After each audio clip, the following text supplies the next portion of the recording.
down the outside of the golf cart. That's Mackenzie. 2 wheels out on the grass. What an overtake. If he can make this stick, he might go right around and lead this little bunch. Welcome to race number 3. Probably my best race I've done for the year, certainly this weekend. I managed to get into the 29s, which was one of my goals for the weekend, so I was super happy with that. And this is probably the first race where exactly how I wanted to execute it. When I was going over it in my head, I managed to execute it exactly how I wanted to.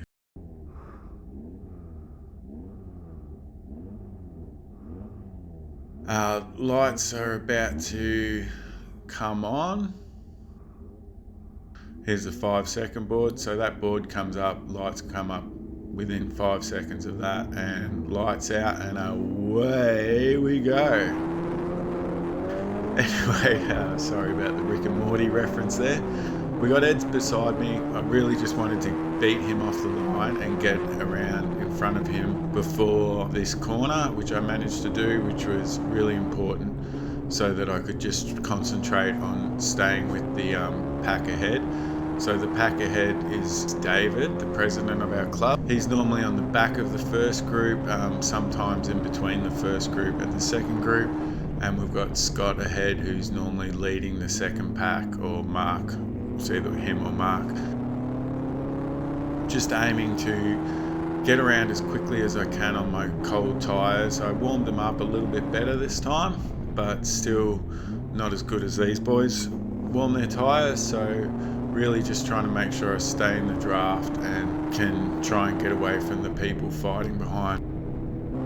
Ed is staying with us for the first 3 or 4 laps before he makes a mistake and drops off the pack, and behind him is Mark and Jeffrey spends the entire race just fighting like a lion, as Fernando Alonso would say.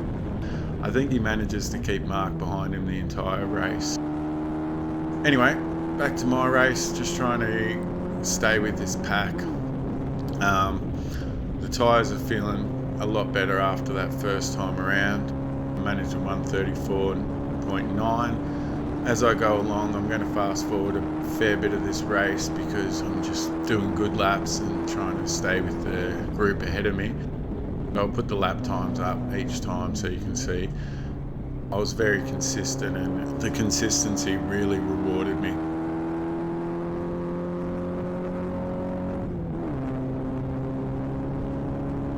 Mark manages to get back in front of Scott. Scott's a very smart racer. He knows not to fight there.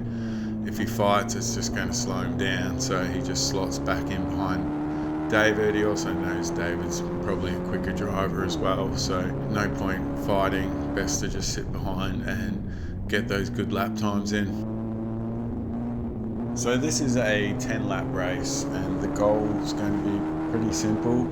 Stay in touch with these guys in their draft, hope that Ed makes a mistake and falls out of the draft, and stay with these guys until the last 2 or 3 laps, and then make a move when hopefully there's enough of a gap to Ed that making those moves and slowing us down isn't going to cost us a position. So I'm going to fast forward while the next 5 or 6 laps while we do that, and while I do that I might talk about an awesome sponsor that's come on board for next year. You might have seen at the start of the video, Dre, Digital Race Engineer.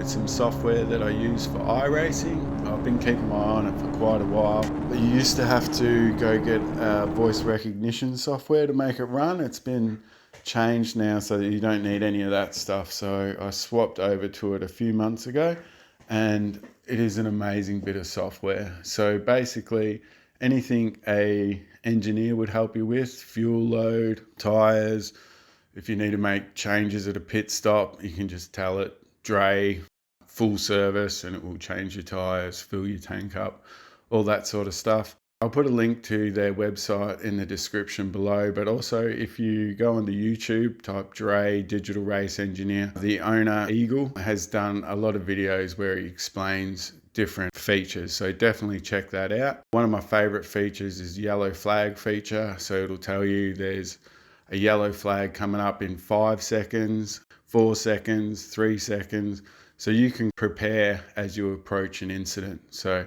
That's personally one of my favorite features that really helps my online racing, because I'm not caught by surprise in those situations. Another really good feature that I'll mention quickly is if you go off track and you need to rejoin. Obviously you've got your relative, but it's hard to be looking up at your relative and looking to see if there's cars coming. So it will actually tell you that there will be a gap coming up. After 3 seconds you'll have a gap, and it will let you go. So in my last league race, I had an incident, was on the side of the track, needed to come back out. Dre actually let me know when there was a gap in the field to go back out. Anyway, if you go on YouTube, you'll see much better descriptions of all these features and get to see them in action. Highly recommend you go get this software and use it. It will definitely help you in your iRacing. All right, back to my race. So I've caught back up, and this is the third last lap. So I want to try and make a move here on Scott, who I've managed to get right up behind, and I don't really know when I'm going to try and make it. I sort of don't really have a plan at this stage. So you'll see here I have a think about going past him, back out. I don't want to slow us down. Get a bit of a run on him here. Also think about doing it again, going into Siberia. Think about it, and then at this point I decide no, just stay right on his backside and try and make the move going around the sweeper like I did a few rounds back. Trying to get a good exit here at T-junction, which I managed to do.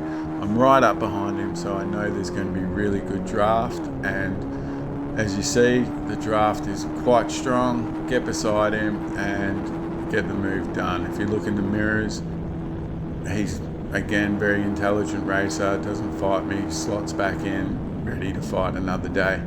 So at this point, I want to try and get ahead of him enough that he's not going to re-overtake me on the straight coming up.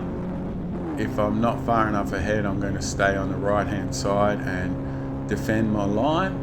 And at this stage, you see me look in the mirrors, I see I've got enough of a gap, so I just want to try and push as quickly as I can and try and extend that gap so he can't make a move on the sweeper or on the straight.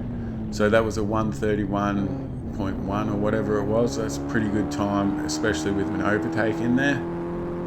Just trying to push now. I keep looking in my mirrors, you look in the mirrors as well, and you'll see this gap just extending ever so slightly. I'm probably concentrating a little bit too much on my mirrors. You'll see I missed my apex then. I think I missed this apex coming up. Probably concentrating a little bit too much, but I was very excited that I was finally in front of Scott and was going to reach my other goal for the weekend, which was to win the second pack. Hit my apex there. I've got definitely enough gap here so that he's not going to be able to make a move on me going around the sweeper. So just trying to extend as possible so that going into the second last lap, I'm going to be able to hold him off.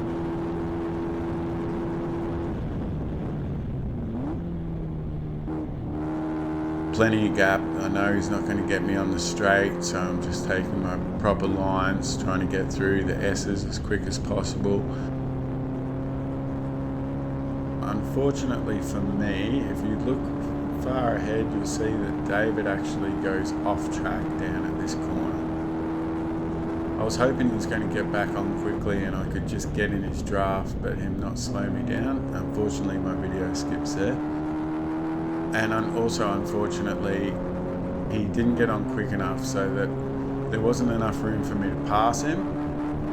You'll see I back off there and I actually have to lift a fair bit, which costs me a lot of time, so Scott gets back into my draft.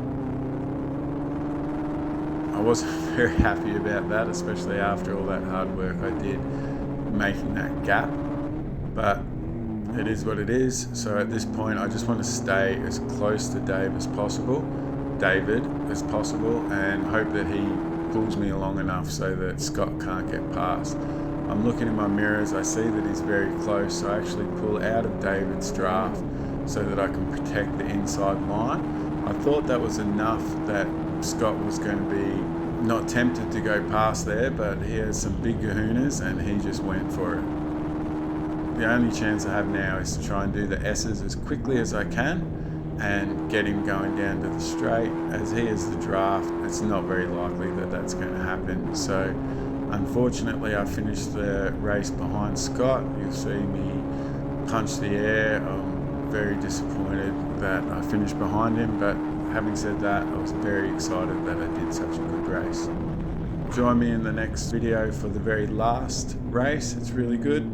Like, subscribe, and we'll see you then.